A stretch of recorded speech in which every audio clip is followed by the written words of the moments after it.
Assalamualaikum warahmatullahi wabarakatuh. Dalam video kali ini saya akan menyampaikan tentang peran ekonomi syariah dalam mengatasi ketimpangan ekonomi. Ketimpangan ekonomi itu adalah persoalan mendasar dalam pembangunan modern. Ia tidak hanya menciptakan jurang pemisah antara kaya dan miskin, tetapi juga menimbulkan masalah sosial seperti pengangguran, kemiskinan struktural, dan ketegangan sosial yang menghambat pertumbuhan ekonomi yang inklusif. Dalam konteks global, kita menyaksikan bagaimana 1% penduduk dunia menguasai sebagian besar kekayaan, sementara jutaan orang berjuang untuk memenuhi kebutuhan dasar tersebut. Di Indonesia, fenomena serupa juga terlihat. Pertumbuhan ekonomi yang tinggi seringkali tidak diikuti dengan pemerataan kesejahteraan. Disinilah, ekonomi syariah menawarkan jalan alternatif yang berkeadilan dan berkelanjutan. Ekonomi syariah bukan sekedar sistem tanpa riba, melainkan sistem yang menempatkan keadilan sosial sebagai inti dari aktivitas ekonomi.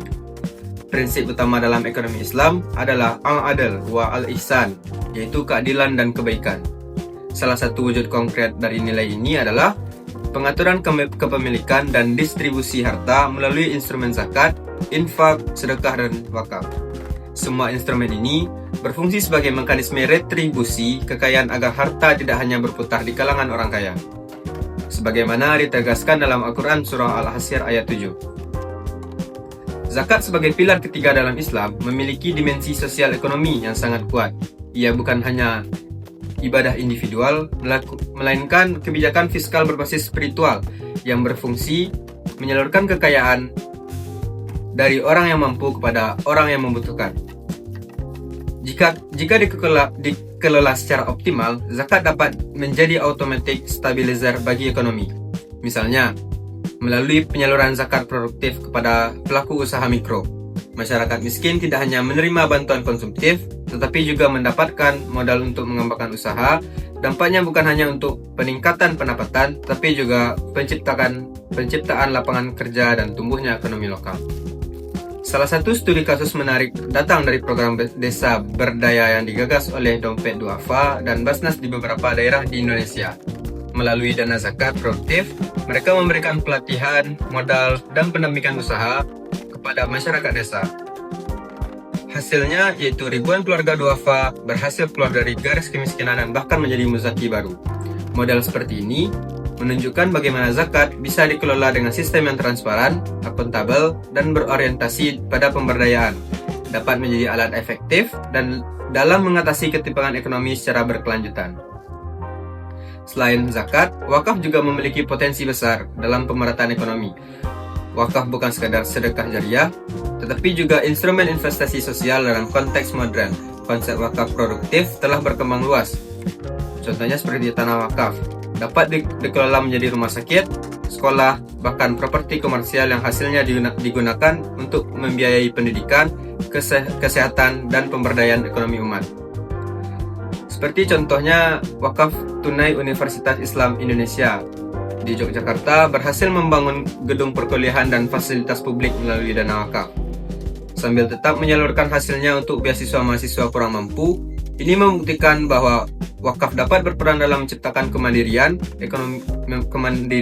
dan pemerataan kesejahteraan, bukan hanya di tataran spiritual, tapi juga dalam konteks pembangunan nasional. Namun, peran ekonomi syariah tidak hanya berhenti di sana. Zakat dan wakaf mempunyai tantangan terbesar ke depannya, terletak pada bagaimana pembangunan kesadaran kolektif masyarakat dalam sistem yang majemuk dan plural. Kesadaran beragama yang lemah seringkali membuat potensi ekonomi syariah belum terasa optimal. Banyak masyarakat muslim yang mampu secara finansial tapi belum memahami kewajiban zakat secara komprehensif atau belum memahami wakaf sebagai instrumen sosial yang strategis.